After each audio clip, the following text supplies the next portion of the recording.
శ్రీ గురుభ్యో నమ. భగవద్గీత 3వ అధ్యాయం 8వ శ్లోకాన్ని పరిశీలన చేసుకుందాం.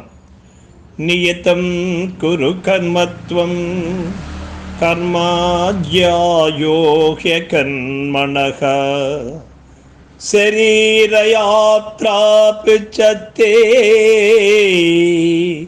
న ప్రసిద్ధ్యేద కర్మణః.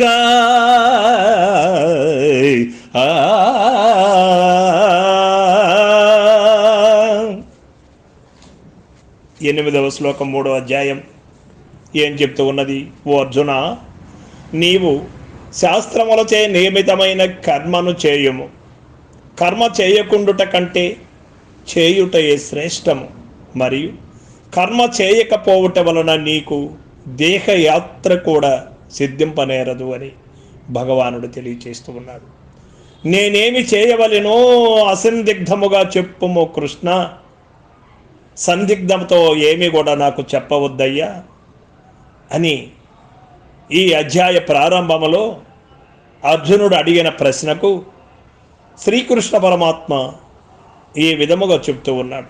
నియతం కురు కర్మ, నీవు కర్మమును త్యజింపక శాస్త్ర నియమితమగు కర్మమును చేయుము అర్జున అని తెలియజేస్తూ ఉన్నాడు. ఇచ్చట స్పష్టముగా ఆదేశించేది నియత కర్మచే చిత్తము శుద్ధమై ఆత్మ జ్ఞానోదయము కాగలదు. కర్మమును త్యజించి కూర్చునుట వలన ఏమియు సిద్ధింపదు. దానికంటే కర్మ చేయుటయే మేలు. అదియు సత్కర్మ దైవార్పిత కర్మమైనచో ఇంకను శ్రేష్టము అని భగవానుడు నుడుగుతున్నారు. మరి ఒక దృష్టితో చూచిన కర్మ చేయనిచో అసలు శరీరము నిలుచుటయే కష్టమనియు దేహ యాత్రయే కొనసాగదని అతడి కొనసాగదని వచించి ఆ విధముగాను కర్మాచరణను ప్రోత్సహించుచున్నాడు భగవానుడు.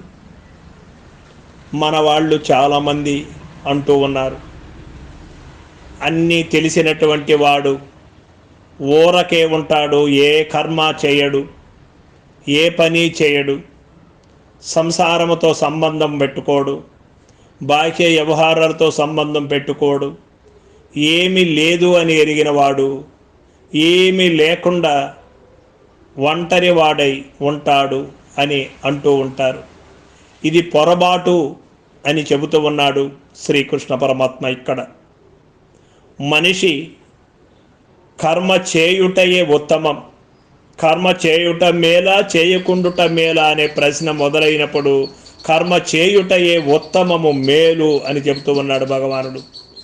మరి కర్మలు ఎట్టి కర్మములు చేయాలి అని గురు మేల్కతో ఎరిగినటువంటి వాడు చేయదగినటువంటి కర్మములే చేస్తాడు, చేయకూడనటువంటి కర్మములు చేయడు. జీవుడు మళ్ళీ బంధములకు లోనయ్యేటువంటి కర్మములు ఎప్పుడూ చేయడు. జీవుడు కర్మములకు బంధింపబడినటువంటి కర్మములను, బంధముల నుండి విముక్తి పొందవలసినటువంటి కర్మములనే చేస్తాడే కానీ జీవుడు మళ్ళీ జన్మ పరంపరలు కొనసాగించేటువంటి కర్మములు ఎప్పుడు కూడా చేయడు.